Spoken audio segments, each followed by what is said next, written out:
The last place I wanted to be was Frostnipistan.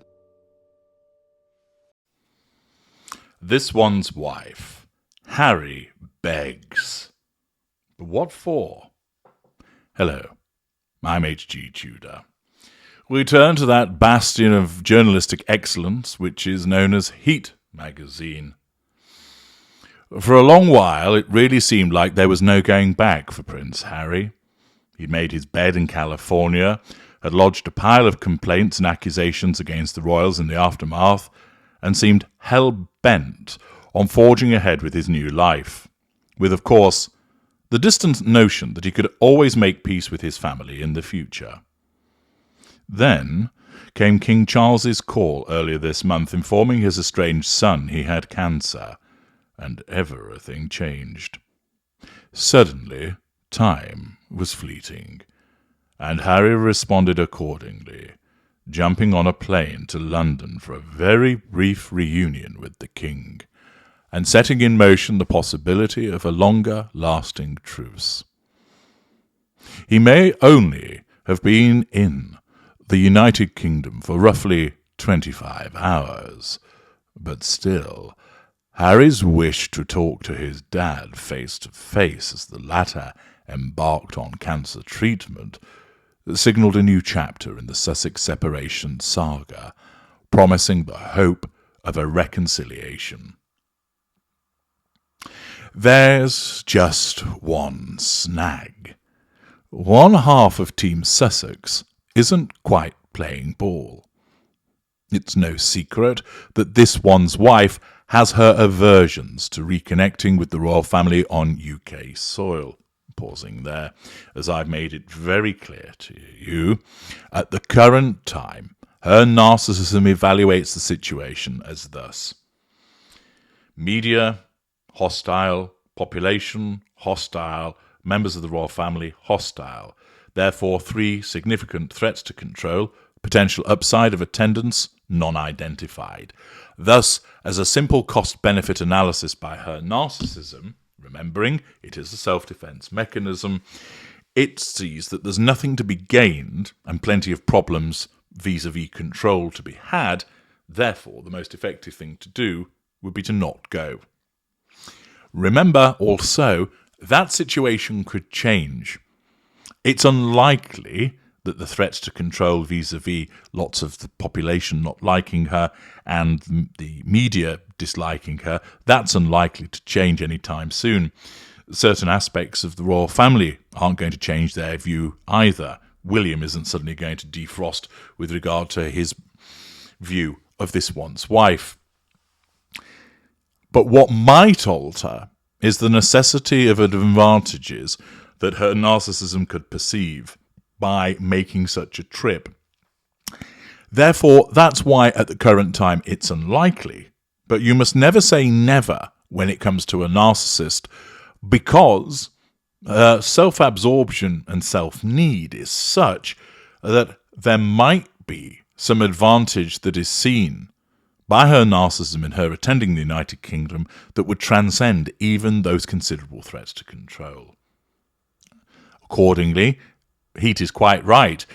This one's wife isn't quite playing ball, and she is averse to coming to the United Kingdom because her narcissism perceives these various threats to control.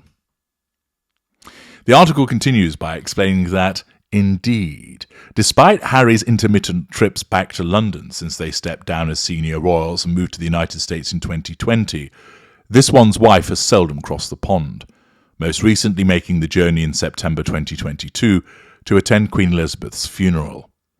And though she sent her well wishes to her father-in-law, facade management, Benign Hoover, amid his health scare, insiders tell us she has no desire to echo those sentiments in person. Now, we're told, the Duke and Duchess are at loggerheads moving forwards. While Harry is keen to bring his wife and children, Archie 4 and Lilibet 2, back to the United Kingdom to spend time with their grandfather, this one's wife is dragging her heels. But while in the past he's been happy to turn a blind eye to his old life and follow her lead, recent events have made him see things differently. And as far as he's concerned, he won't wait until it's too late. Harry has made it known that he will be going back to the United Kingdom to support his father, and he feels strongly that this one's wife should be by his side, says an insider close to the Duke and Duchess of Sussex, who have been an inseparable duo ever since they married in 2018.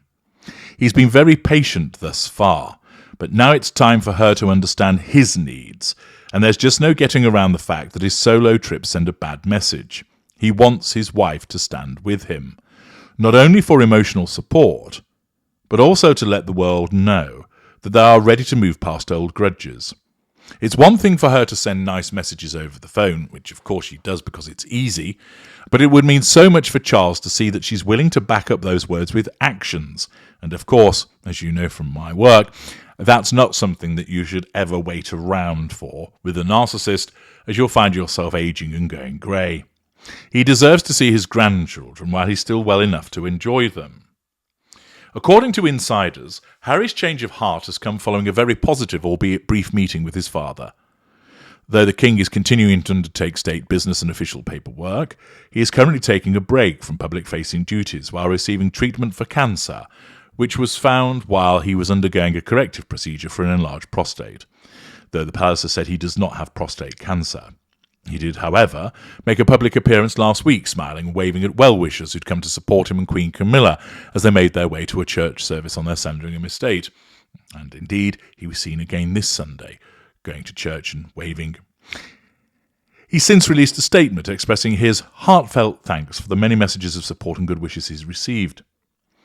Meanwhile, though he's still undoubtedly busy, the King's reduction of public duties means he's more available for family matters.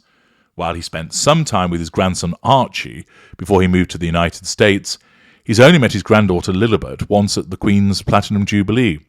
With that in mind, Harry's keen to foster bonds between his father and his children while there is still time. He knows it will be difficult for this one's wife, as the two of them have both publicly slammed the royals' allegedly icy behaviour towards her in the past, which had a negative impact on her mental health. Revision of history, pity play. But he's now asking her to tolerate the discomfort. It would mean the world to Harry to be able to spend some time back in the United Kingdom with his wife and children by his side, we're told. He's not planning to move back full time, but he wants to make memories with his father. He can't very well spend special times like Christmas with his family and leave this one's wife and the kids behind. As much as he understands it won't be easy for her, he feels that if she loves him as much as he says she does, she will do it. This, of course, shows the naivety of Harry and his lack of understanding of what his wife actually is. It's entirely understandable that he would form the view, if you love me as much as you say you do, you would do this for me. I don't know how long my father has got. I want him to spend time with both me, you, and the children. Is that too much to ask? Well, ordinarily, no, but it is of this one's wife, because Harry fails to realise she has no emotional empathy for him, for their children, or for his father. And because her narcissism is simply saying, if you go to the UK, you will face too many threats to control, therefore you mustn't go. The narcissism doesn't think, do you know what, although we'll face lots of threats to control, we ought to go because that's the right thing to do vis-a-vis King Charles, and to enable him to see his grandchildren. The narcissism doesn't think that way, because that would be redolent of the exhibition of emotional empathy. And as you know, she has none.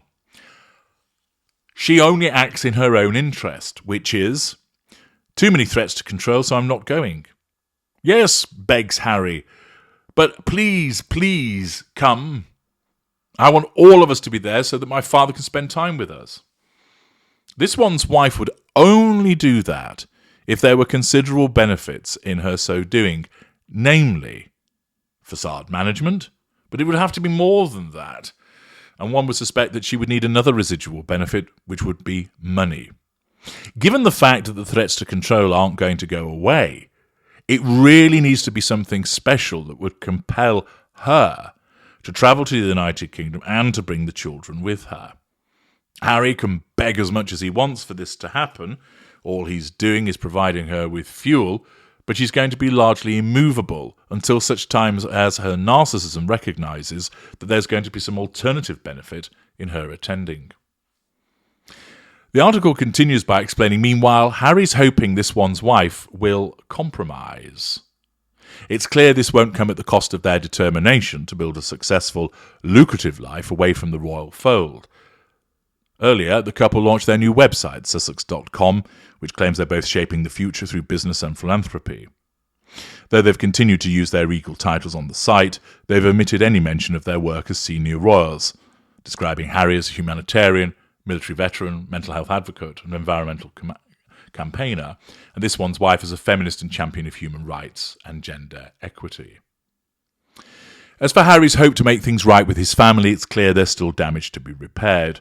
Though he's made promising progress with Charles, the fact that he didn't see his brother Prince William nor Kate Middleton, who's currently recuperating at home following serious abdominal surgery, while he was in the UK last week, means there's a way to go before meaningful peace is made. Still, first steps have been taken, and as far as Harry's concerned, it's not a solo project. If he's going back, so must this one's wife. An entirely understandable point of view from Prince Harry, if this material is accurate, but one which is destined to end in frustration. This one's wife is the decider of what this couple does, not Harry. And he can beg and plead, saying my father needs to see his grandchildren as much as he wants. But this one's wife will only do it if it's in her interests. She will not do it out of compassion, for she has none. She will not do it because she cares, because she does not. She will not do it because she has emotional empathy, because she is devoid of it. Harry can urge her to come to the United Kingdom with him before it's too late, but it may well prove to be too late, because all that matters to this one's wife is the prime aims, and at the current time, crossing the ocean with her children to see Charles does not accord with those prime aims. I'm H.G. Tudor. Thank you for listening.